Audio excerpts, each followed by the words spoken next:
আসসালামু আলাইকুম, welcome back to my channel. আশা করি সকল ভালো আছেন, আমিও আলহামদুলিল্লাহ ভালো আছি। আজকে আমি আপনাদের সাথে শেয়ার করবো খসুর মুখে থেকে কিলা সেরা করবেন একদম সহজ পদ্ধতিতে আপনারা লগে শেয়ার করবো। আশা করি যারা মুখে থেকে সেরা করতা যারা খসু লাগাইতে ভালো পাইন আর খুবই আগ্রহ লাগে যে খসুর মুখে থাকি সেরা করার। আপনারা যদি ওরকম আমার মতন মানে রান্না করার মুখে থাকি কিন্তু এগুলা আমি সেরা করছি। আমি অর্ধেক মানে মুখের অংশটুকু আমি খাইটা আমি টিস্যু দিয়ে ভিজাইয়া রাখছি।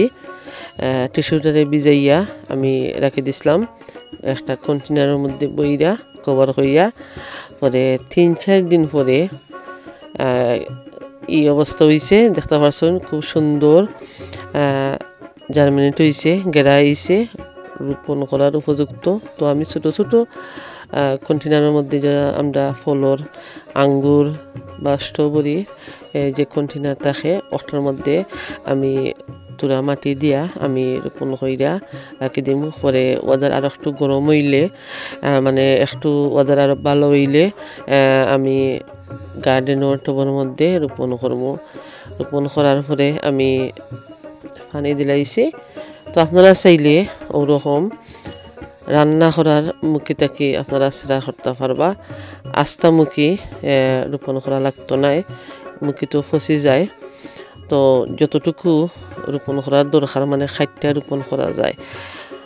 আর এখানেও দেখতে পাচ্ছেন এখানেও এটা হইল গিয়া বাংলাদেশি খালা খসু। এটা অনেকে খালা খসু খইন। আর আমরা সিলেটি এরিয়ার মধ্যে আমরার অঞ্চলের মধ্যে এই খসুটারে খইন কৃষ্ণ খসু। এটার স্বাদ একটু ডিফারেন্ট। আর খালা খসু যেটা এটা আরও একটা আছে খালা, এটার স্বাদ একটু ডিফারেন্ট। আর এটা খালা খুবই খালা। আর এটারে আমরার এরিয়ার মধ্যে এটারে খইন কৃষ্ণ খসু, মানে এটার টেস্ট একটু ডিফারেন্ট।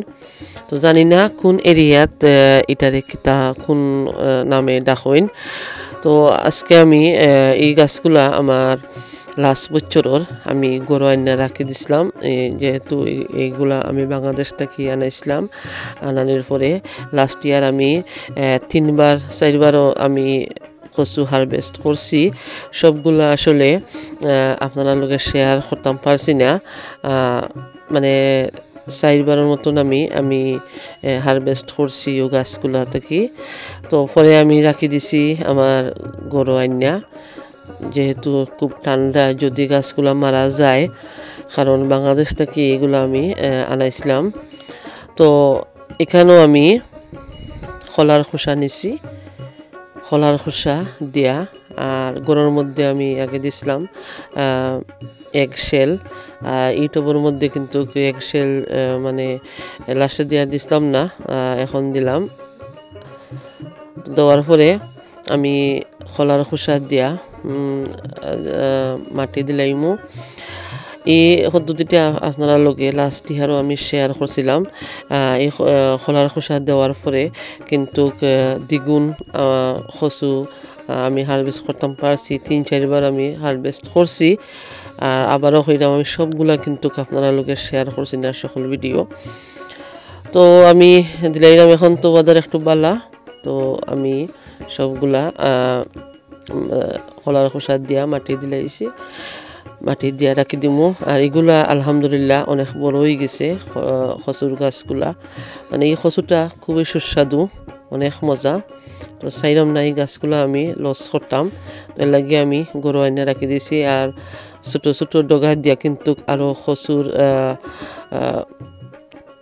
বংশবৃদ্ধি করছে। তো এগুলো আমি আরও কয়েকদিন পরে আরও অন্যটার মধ্যে রোপণ করবো আশা করি। আজকের এই যে আমি খালা কচু আর মুখি থাকি কিলা সেরা করুন রান্না করার মুখি থাকি কিলা সারা করুন আপনার লগে শেয়ার করলাম আপনারা কোনো উপকারে আইব আপনারা চাইলে ওরকম মুখি থাকি সেরা করতে পারবা মাটি দেওয়ার পরে আমি একটু পানি দিলাইছি তো যদি ভালো লাগে আজকের এই কচুর পরিচর্যা আর মুখি থাকি সেরা করার ভিডিওটা যদি আপনাদের কাছে সামান্যতম ভালো লাগে প্লিজ লাইক কমেন্ট শেয়ার করতে ভুলবা না নতুন যারা আমার চ্যানেলটা সাবস্ক্রাইব করতে ভুলবা না এখন বিদায় নিচ্ছি আল্লাহ হাফেজ